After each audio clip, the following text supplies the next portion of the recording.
kita lanjutkan ya. Jadi setelah slide ini Anda akan menjumpai sebuah kompilasi begitulah ya. Saya berusaha membuat kompilasinya. Ini juga ilham ini juga saya dapetin dari buku Zygmunt ya, buku tentang Business Research Method. Nah, si Zygmunt ini dia melakukan istilahnya itu pemetaan begitulah. Nah, pemetaan ini dilakukan untuk memudahkan kita sebagai peneliti, terutama kita yang orang pemula, daripada harus menghafalkan semua. Jadi ini kayak ringkasannya begitu. Ya, ini sudah mengakomodir yang tadi 3 pertimbangan yang kita harus jawab dulu ya sebelum kita memutuskan, Bu saya mau pakai teknik statistik A atau Bu saya mau pakai teknik statistik B. Nah, tadi kan 3 pertimbangannya. Yang pertama tadi adalah tujuan penelitiannya. Nah, ini sudah tujuan penelitian, ini khusus untuk yang differences analysis ini semuanya. Jadi ini nggak ada yang kausal di sini. Ini jenis-jenis teknik statistik teman-teman ya yang ada di dalam kotak.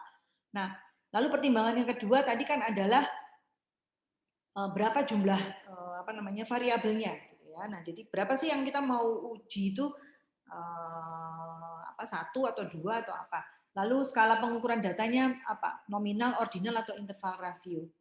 Ya.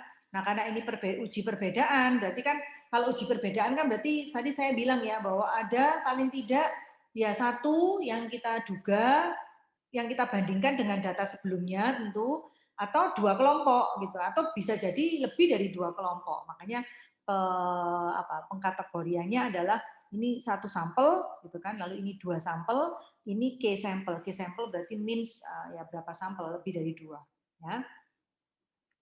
Nah, oke. Nah, sekarang Anda lihat di sini. Ya, tinggal kita jawabnya gini aja. Sebelum kita memutuskan, Bu, ini teknik statistiknya yang mana yang saya harus yang cocok untuk penelitian saya, gitu ya. Pertama jawab dulu. Ya. Anda ini datanya itu berskala nominal, ordinal, interval atau rasio. Ya. Jadi kalau kemudian Anda datanya itu berskala nominal ordinal, ya nominal saja, ya berarti Anda cuma tinggal ini ditutup gitu. Ya, yang bagian ordinal interval rasio ini ditutup, nggak usah dilihat, nggak usah dilirik gitu. Yang Anda lirik tinggal yang nominal saja. Ya. Tapi kalau sebaliknya, Bu, data saya itu interval rasio, Bu, interval lah paling enggak, Bu. Ya berarti yang nominal ordinal kotak ini semua dan segala isinya berbagai macam teknik statistik ini yang nggak usah Anda lirik. Nah, Anda khusus fokusnya adalah ke interval rasio. Ya.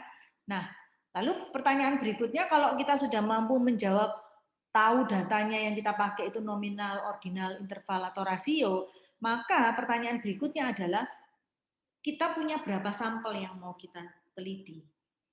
Gitu ya. Apakah hanya 1 sampel saja?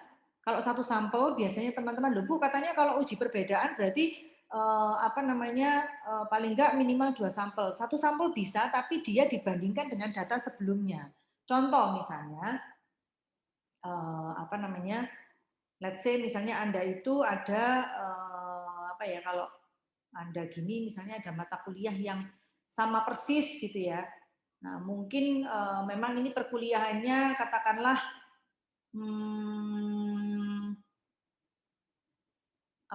mungkin bukan perkuliahan, sorry.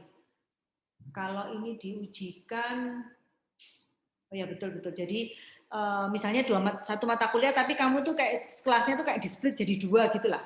Jadi artinya ini 1 sampel aja sebenarnya Anda gitu ya. Cuman misalnya kelas kita kelas A1 ya sudah kelas A1 gitu ya, itu diujikan. Ya, ini bisa juga ya, tapi ini jarang sekali sebenarnya 1 sampel ya, karena memang uji perbedaan itu minimal ya 2 sampel ya, karena kita mau bandingkan 2 kelompok sampel ya. Nah, jadi misalnya yang 2 sampel ini dibedakan lagi teman-teman. Ada sampel bebas, nah ini ya perhatikan baik-baik ini. Ada sampel berpasangan. Bu, maksudnya sampel bebas, sampel berpasangan itu apa? Sampel bebas itu artinya, jadi kita punya 2 kelompok sampel, ya. Dikatakanlah ini kelompok 1, kelompok 2. Contoh misalnya ini pria, ini wanita. Nah, artinya independen itu adalah bahwa kalau dia seseorang itu sudah masuk menjadi kelompok sampelnya pria, maka dia tidak mungkin masuk sebagai anggota kelompok sampelnya wanita. Nah, kalau kita pria ya sudah pria. Berarti dia secara mandiri dia adalah kelompok sampel pria. Nggak mungkin kelompok sampel pria tiba-tiba dia bisa masuk, kecuali ya nggak bisa kan ya. Maksudnya itu apa? Kita mentreatnya adalah dia kelompok sampel yang berbeda. Ya. Nah, kalau 2 sampel, kalau 3 sampel Bu, contohnya adalah misalnya nih ya. Contohnya misalnya generasi baby boomers, gitu. Terus generasi X, generasi Y, generasi Z, malah ada di 4 generasi. Ya. Nah, berarti orang-orang responden, kalau kamu punya 100 responden, misalnya responden pertama ini usianya 72, ya pasti dia masuk kelompok sampelnya generasi baby boomers. Nggak mungkin dia tiba-tiba kemudian dia double, dia bisa jadi anggota kelompok sampelnya generasi Y. Nggak mungkin. Nah, itu maksudnya independen, teman-teman. Perhatikan baik-baik ini. Ya, karena ini nanti teknik statistiknya bisa beda ini nanti. Ya. Oke, jadi itu maksudnya independen. Apakah dia 2 sampel ataupun 3 atau 4 sampel. Sebaliknya kalau misalnya respondenmu ini adalah usianya misalnya baru 17 tahun, ya berarti dia pasti masuk sebagai anggota kelompok sampelnya generasi Z. Tidak mungkin tiba-tiba kelompok responden nomor 2 ini jadi anggota sampelnya generasi X. Double gitu tidak mungkin. Jadi dia secara independen menjadi satu anggota di satu kelompok sampel. Ya, itu maksudnya. Ya, jadi maksudnya independen itu. Oke. Nah, sekarang yang berpasangan seperti apa, Bu? Nah, kalau berpasangan ini, teman-teman, ya, dia satu kelompok sampel, hanya saja dia ini diukur atau diberi treatment sebanyak 2 kali. Ya, contoh misalnya, ya, kamu mau buka kafe misalnya ya. Nah, sebelum buka kan pasti kamu hire karyawan, ya, benar ya? Hire karyawan, apakah waitersnya, ya, apakah itu di bagian cookingnya, production, atau kalau itu minuman berarti di bagian penyajinya ya untuk minuman, kalau kopi ya berarti di baristanya. Nah, kamu lakukan training pre-opening gitu ya, benar ya? Dengan setelah misalnya 1 tahun, kamu pengen lihat, gitu. Sorry, bukan 1 tahun ya, ini pre-opening ada training, ya. Nah, lalu ini setelah ini pasca atau post opening. Nah, Anda pengen lihat ya. Sebelum pre-opening, pengetahuannya dia tentang cara melayani itu seperti apa. Ya, lalu dia diberi training, yaitu dikasih treatment, ya, diintervensi keahliannya dalam melayani. Kemudian setelah itu, setelah dikasih training, kita ukur lagi hal yang sama. Ya kayak kamu kalau di HIMA itu kayak pre dan post test itu loh teman-teman. Ya kayak gitulah. Ya toh? Jadi sebelum acara kamu kasih pertanyaan pre-test, terus nanti dapat materi, terus nanti setelah dapat materi kamu ukur lagi post-test. Nah, misalnya ya contohnya yang training ini diikuti sama 10 karyawan. Nah, 10 karyawan ini ya dari 1 sampai 10 ya, ada Ani, ada Andi, ada Ali, misalnya ada Agus ya. Macam-macam namanya ya. Nah, ini kamu sebenarnya mereka ini kan satu sampel nih, ya kan benar ya, satu kelompok sampel. Tetapi mereka ini kamu beri treatment 2 kali, kamu ukur 2 kali. Nah, itu namanya sampel berpasangan. Jadi sampelnya ini sebenarnya sama gitu, tapi kamu lakukan perlakuan 2 kali, pengukuran 2 kali. Itu maksudnya sampel berpasangan. Ya. Nah, kalau Anda perhatikan misalnya ya beda kan?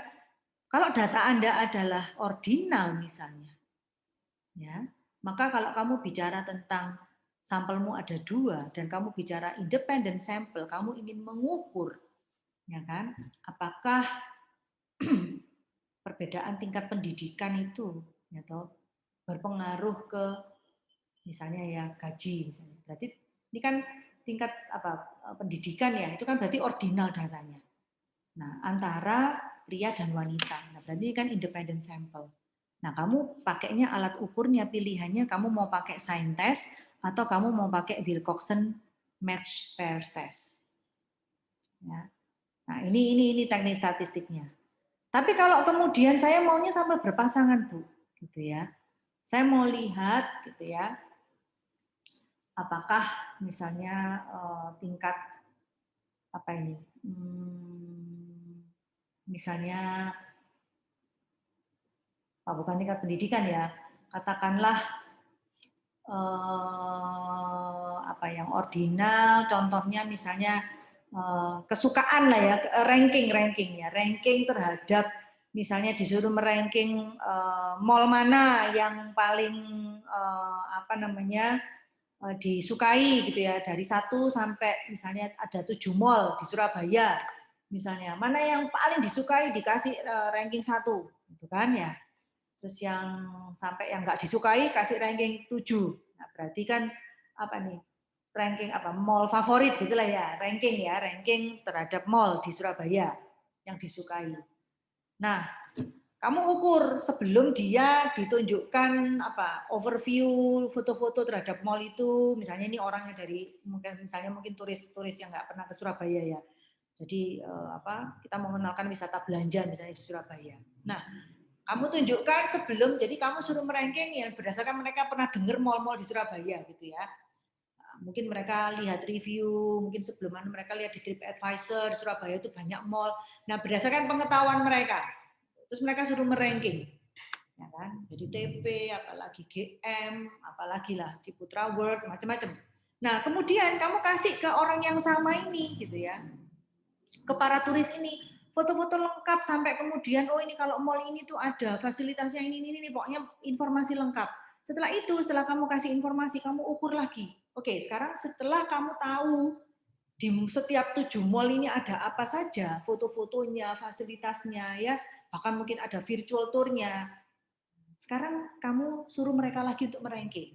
Nah, kamu ingin melihat berubah nggak rankingnya ini? Dari yang tadi sebelum dengar informasi lengkap, ya, sama setelah dia dengar informasi lengkap. Urutan mall yang jadi favoritnya dia mana yang ingin dikunjungi sama dia. Nah, ini kan berarti kamu mengukur perbedaan ke orang yang sama. Tapi datanya ordinal karena kamu lagi nanyain tentang ranking sebuah mall gitu. Nah, ini kamu nggak boleh pakai yang ini teman-teman, pakai yang t-test yang punyanya interval rasio karena datamu itu data ranking mall, karena datanya ordinal, ranking kan order. Jadi kamu pilihannya adalah yang di sini. Apakah kamu mau pakai Man Whitney atau kamu mau pakai Kolmogorov Smirnov? Ini ada di SPSS ya. Semua kalau kamu cari itu di analyze gitu nanti akan ketemu ya. Atau kamu mau pakai World ini, Wolfowitz ini. Nah, ini biasanya nama-nama ini biasanya dari nama-nama penemunya ya, teman-teman ya. Ini Kolmogorov ya, Smirnov ini nama penemunya. Man Whitney ini ya 2 orang nama penemunya. Kruskal-Wallis itu juga nama penemunya. Ya, sama skala Likert itu ya ini kan juga dari penemunya namanya Likert. Ya. Nah, seperti itu. Oke? Jadi tinggal apa namanya? Oke. Siapa ini tadi? Halo? Ini kok ada suara yang mengejutkan tadi ya. Nah, ini ya teman-teman ya. Jadi jumlah sampel ini tadi saya sudah jelaskan ya, ditentukan dari bagaimana data itu diperlakukan, bukan pada bagaimana data itu dikumpulkan ya. Jadi kalau Anda meneliti tentang ada perbedaan pria dan wanita, bukan berarti Anda meneliti dulu prianya terus meneliti wanita, enggak ya. Kamu nyebar datanya ya barengan gitu. Ya.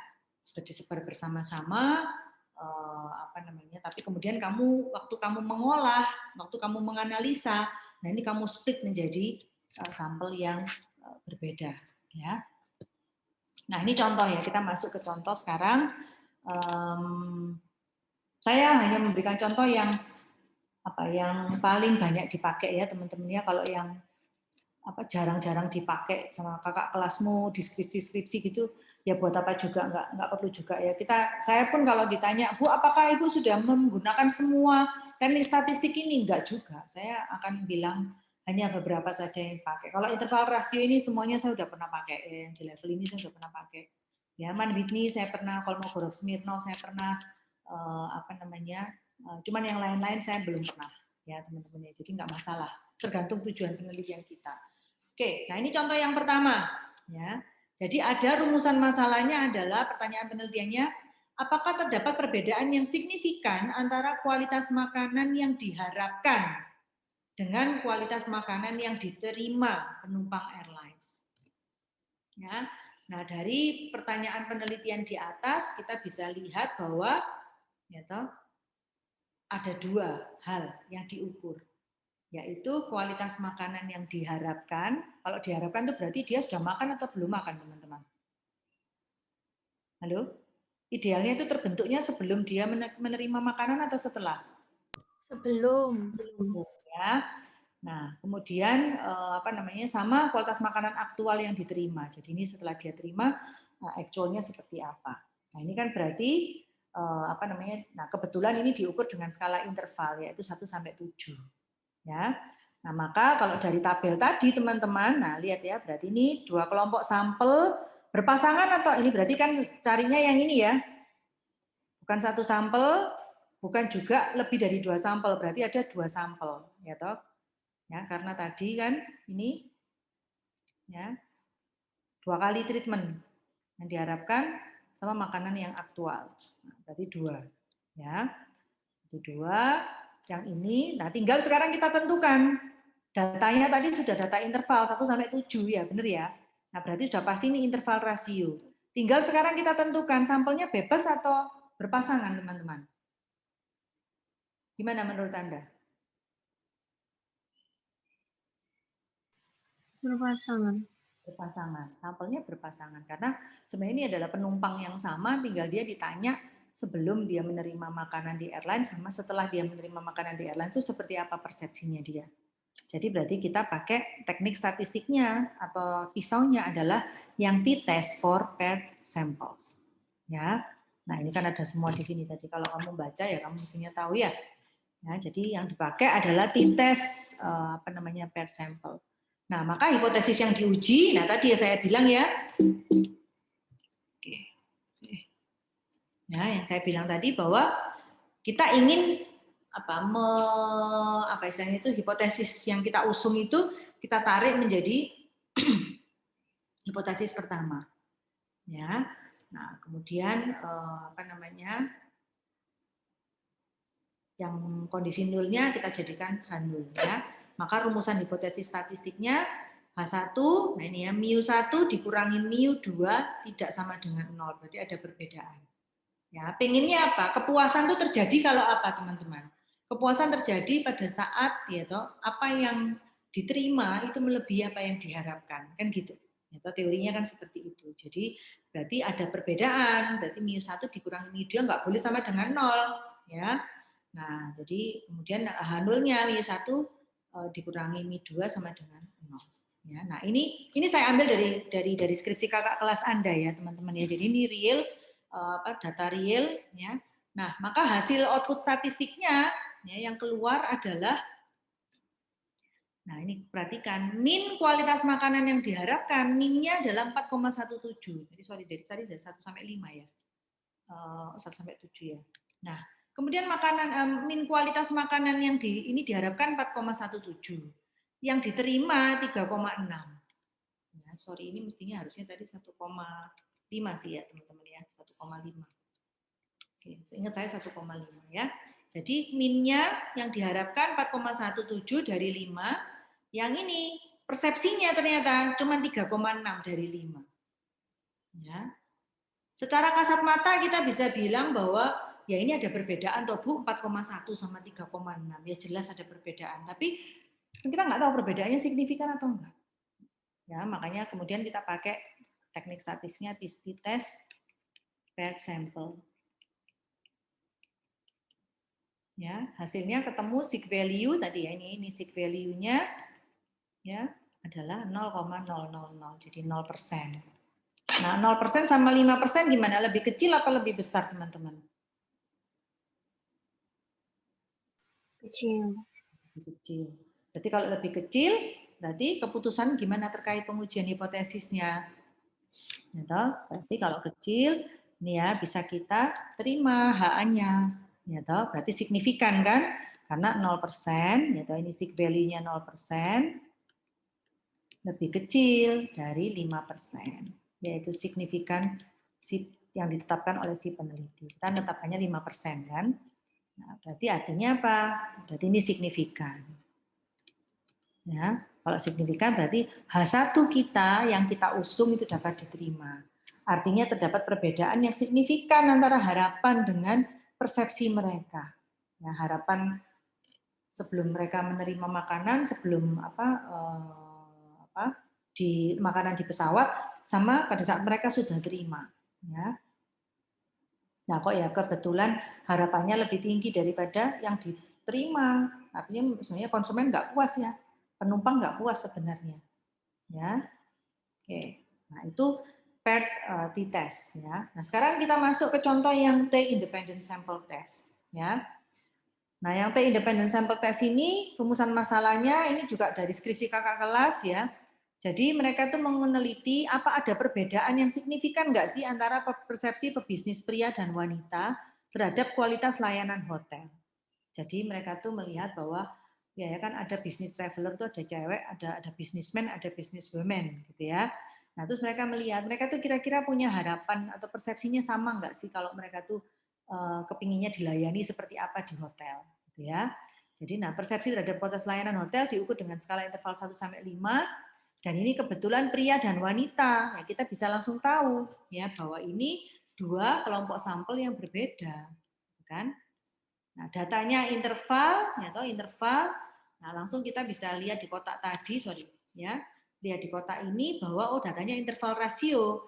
Kelompok sampelnya ada dua dan dua ini adalah sampel independen karena pria nggak mungkin jadi kelompok sampel wanita double atau sebaliknya wanita juga nggak mungkin jadi double jadi anggota kelompok sampel pria.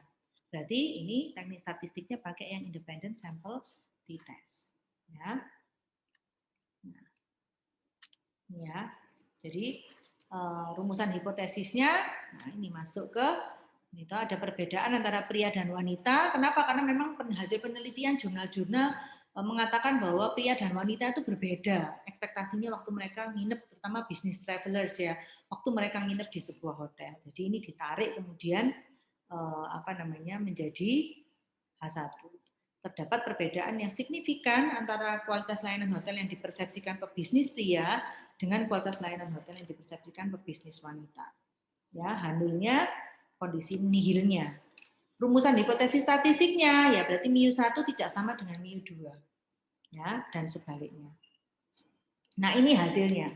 Jadi ini saya tulis sumber-sumbernya kalau kamu mau cari di skripsi ya di DW boleh ya, teman-teman ya. Nah, jadi mereka meneliti persepsi kualitas layanan hotel pria dan wanita ini 3 aspek. 1, layanan karyawannya. 2, layanan terhadap kualitas makanan minuman yang disajikan. 3 adalah layanan terhadap lingkungan fisik di hotel. Ya, jadi public area, terus kemudian fasilitas-fasilitas kebugaran, terus kebersihan hotel dan sebagainya. Ya. Nah, ini hasil output statistiknya dengan independen t-test. Ya, ini hasilnya. Nah, kemudian yang kita lihat apa? Yang kita lihat nggak usah lihat semuanya ya. Yang kita lihat adalah signifikan value-nya saja. Ya, kebetulan teman-teman di sini semuanya ini signifikan. Ini kan berapa ini? Ini malah 0,4% kan? Nah, dibandingkan 5% ya ini lebih kecil. Ini 0%. Bandingkan 5% lebih kecil juga. Ini 0,1%. Ya, dibandingkan 5% dia lebih kecil juga. Nah, berarti ini semuanya apa? Signifikan.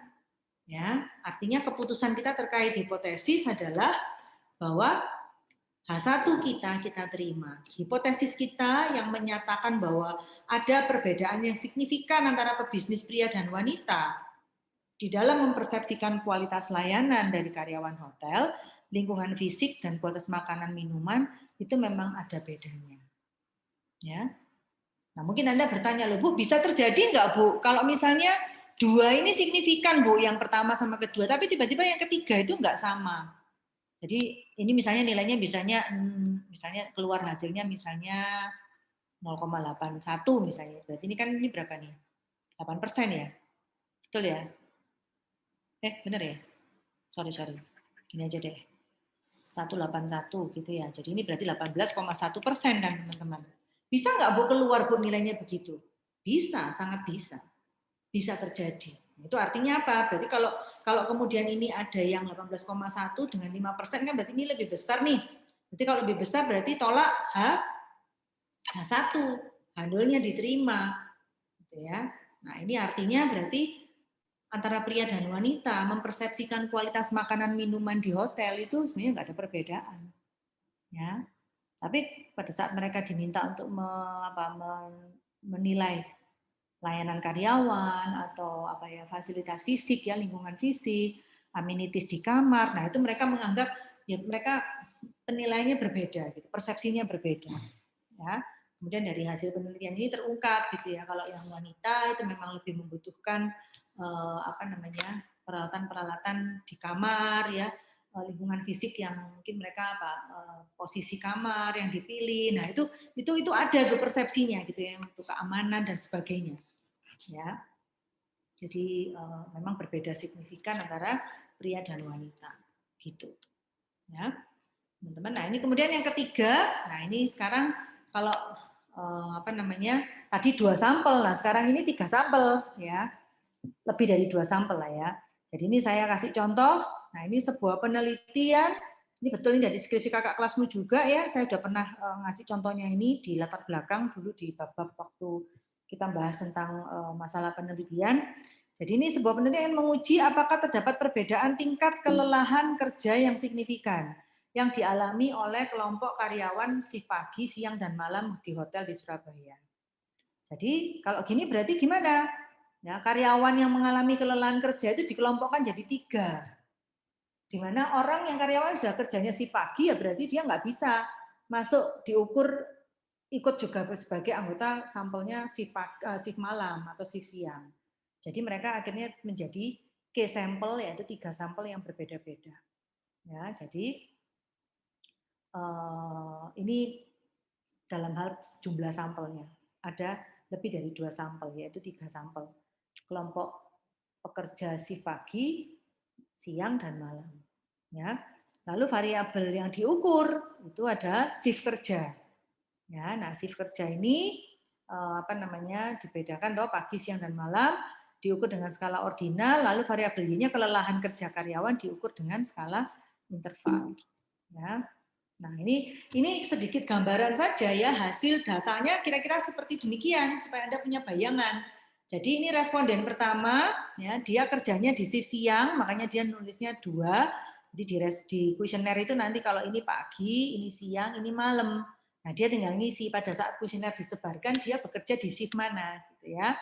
Lalu kemudian ini pertanyaan-pertanyaan ada kelelahan ini ada 3 ya sebenarnya fisik, 2 fisik sama psikis. Fisik ini nanti dibagi lagi kelelahan otot, kelelahan ini itu ada ya, ada macam-macam deskripsinya. Saya nggak hafal ini sudah agak lama soalnya ya.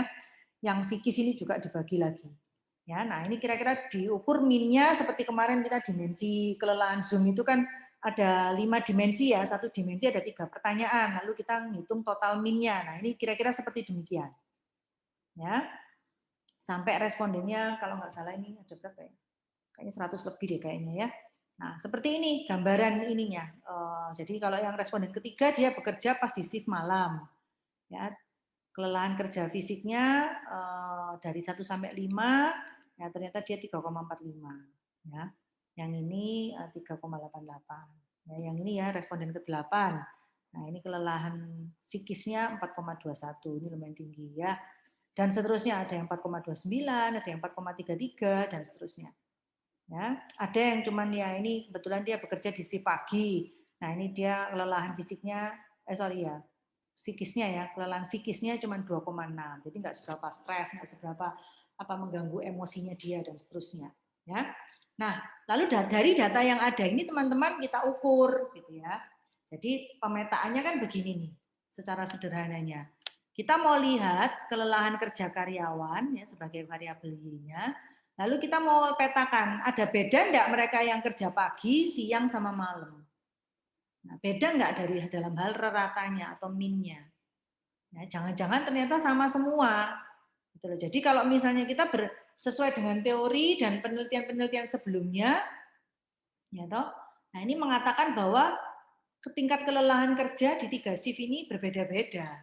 Jadi makanya ini kita tarik ke HA kita bahwa ada perbedaan. Yang hanulnya berarti tidak ada perbedaan. Gitu ya. Nah ini kita tarik, jadi yang HA terdapat perbedaan tingkat kelelahan kerja karyawan yang signifikan pada si pagi, siang, dan malam. Ya. Jadi hipotesis statistiknya juga ikut akhirnya ya. Jadi H1-nya ya, ini boleh H1, boleh HA, boleh ya. Ini MIU1 tidak sama dengan MIU2, tidak sama dengan MIU3. Oke, nah kita sama, Bu kenapa enggak pakai huruf besar, huruf kecil? Apa tanda lebih besar, lebih kecil? Enggak pakai tanda lebih besar, lebih kecil karena kita juga enggak tahu ya mana yang lebih besar, mana yang lebih kecil. Yang kita tahu secara teori ada perbedaan. Dan teori-teori penelitian orang mengatakan, oh kalau yang di industri rumah sakit itu bisa karyawan si pagi yang lebih lelah. Kalau yang di pabrik ternyata shift apa namanya bisa-bisa mungkin shift malam yang lebih lelah dalam hal apa psikis misalnya. Karena sepi, nggak ketemu orang misalnya dan sebagainya. Karyawan-karyawan yang di bagian manajemen udah nggak kerja semua malam, jadi jauh lebih tersiksa kerja malam itu lebih berat misalnya.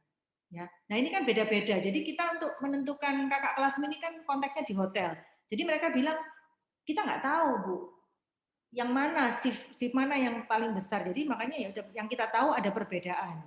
Dugaannya adalah ada perbedaan. Ya sudah berarti